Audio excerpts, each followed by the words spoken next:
पुरुषों से करोड़ों गुना बलवान होती हैं स्त्रियां। स्त्रियां चाहें तो पुरुषों को यूं मच्छर की तरह मसल सकती हैं। पुरुष में कोई बल नहीं होता।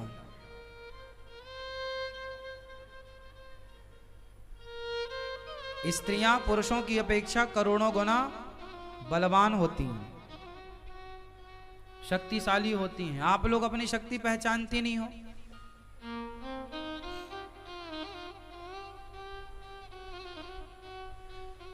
स्त्री सारी दुनिया को अपने पीछे लाइन पे खड़ी कर सकती है, और कर सकती है क्या, कर ही रही है। सास तो रोती रोती आई मेरे पास, महाराज मेरे बेटे को मेरी बहू ने कौन सा पाठ पढ़ा दिया, जब से आई है मेरा बेटा बात नहीं करता मेरे से, पता नहीं कौन सा गुरु मंत्र दे दिया। तो उसने महीने भर में ही बस में कर लिया, चल अब मेरे आगे पीछे डोल। अब वो डोलता है, आगे पीछे डोलता है भवनों की तरह। तो ये स्त्री का चमत्कार है।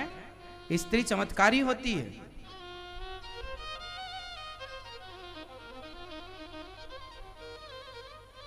स्त्री किसी की तरफ देख ले तो वो सामने वाला पागल हो जाता है।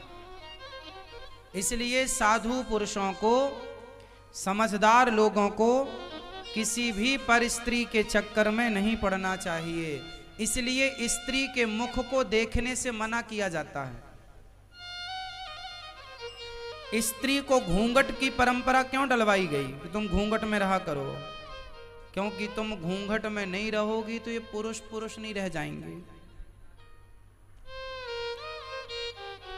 क्योंकि आपको देखकर ये पागल ना हो जाए, इसलिए स्त्री घूंघट में, पहले परंपरा थी कि घूंघट में रहा करें ताकि कोई पुरुष देख करके आपको परेशान ना करे और वो खुद भी परेशान ना हो। क्योंकि स्त्री के अंदर मोहिनी शक्ति होती है। भगवान ने मोहिनी अवतार लिया। स्त्री के अंदर क्या शक्ति होती है?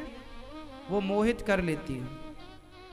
इसलिए स्त्रियों के मुख को कभी नहीं देखना चाहिए, हमेशा पराई स्त्री के चरणों को देखना चाहिए। लक्ष्मण जी जब भी माता सीता से बात करते थे तो मुख को देखकर नहीं, चरणों को देख करके बात करते थे। ये परंपरा रही है हमारी भारतीय, ये मर्यादा। स्त्री के मुख को केवल उसका पति देख सकता है। आप आश्चर्य मानेंगे, आज भी गांव में ऐसी परंपरा है कि बहू का मुंह सास नहीं देखती।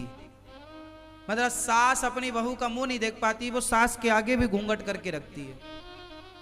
ऐसी कितनी सासें हैं जो अपनी बहू को बिना घूंघट के पहचान ही नहीं सकती। तो उसकी आवाज से जान सकती हैं, चेहरे से नहीं, देखा ही नहीं।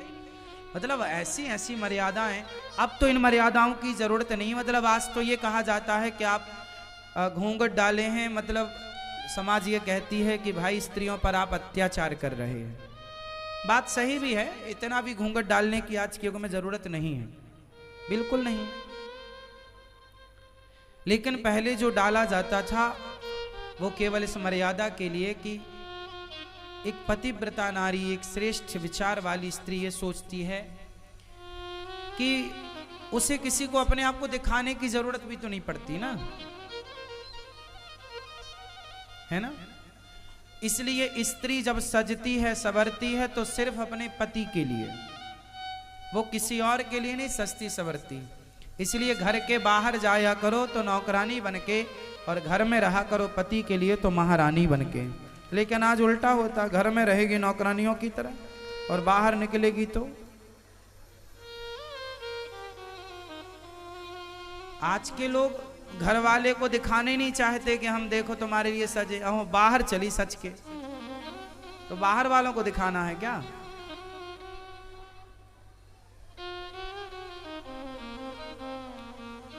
इसलिए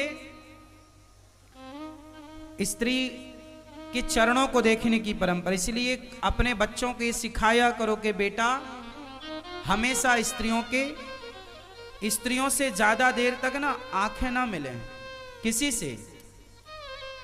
कुछ लोग ना बिल्कुल घूरते रहते हैं।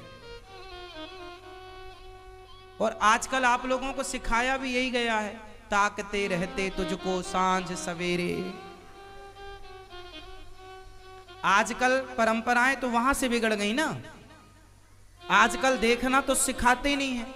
क्या सिखाते हैं? ताकना। सामने वाली खिड़की में चांद का टुकड़ा रहता, देखो जरा बुद्धि खराब हो गई लिखने वालों की और गाने वालों की। कह रहे हैं चांद का टुकड़ा रहता, लो सामने वाली खिड़की में पड़ोसन रहती है, चांद का टुकड़ा नहीं रहता। और उसको देखोगे तो सर्वनाश हो जाएगा। इसी चक्कर में रावण गया था चांद का टुकड़ा उठाने, सर्वनाश हो गया था। रावण भी तो चांद का टुकड़ा ही उठाने गया रहा, सर्वनाश हुआ। तुम्हारा नहीं होगा। पर स्त्री पैनी छुरी, पर स्त्री पैनी छुरी, तीन तरफ से खाए, धन हरे यौवन हरे और घोर नरक ले जाए।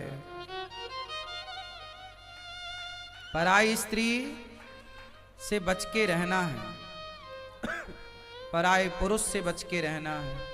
बच्चों को सिखाओ ये सब चीजें, काम आएंगी। तो क्या स्त्री के चरणों का ही दर्शन करना चाहिए? किसका दर्शन करना चाहिए? चरणों का। और यदि देखना है तो अपनी बहन के भाव से देखो। देखना है तो आप मेरी बहन है, मैं इसलिए आपको देख सकता हूं। या फिर मां, आप मेरी मां हैं तो मैं आपको देख सकता हूं। या फिर आप मेरी बेटी हो, बेटी के तुल्य हो तो मैं आपको देख सकता हूं। या तो फिर दृष्टि बदले, या तो मुझे देखने का, मुझे आपको देखने का अधिकार तब मिलेगा जब मैं आपको मां, बहन या बेटी इस रूप में देखूं। यदि मैं आपको विषय वासना की दृष्टि से देख रहा हूं तो मुझे आपको देखने का अधिकार नहीं है। और मां और बहन और बेटी के रूप में भी देखूं तो भी चरण ही देखने का अधिकार है। लक्ष्मण जी तो मां मानते थे ना माता सीता को, तो क्या देखते थे? सिर्फ चरण। मतलब इतनी श्रेष्ठ मर्यादा हम सनातनियों की जो है, अपने धर्म से आपको परिचित करा रहे हैं कि हमारी कितनी श्रेष्ठ मर्यादा रही।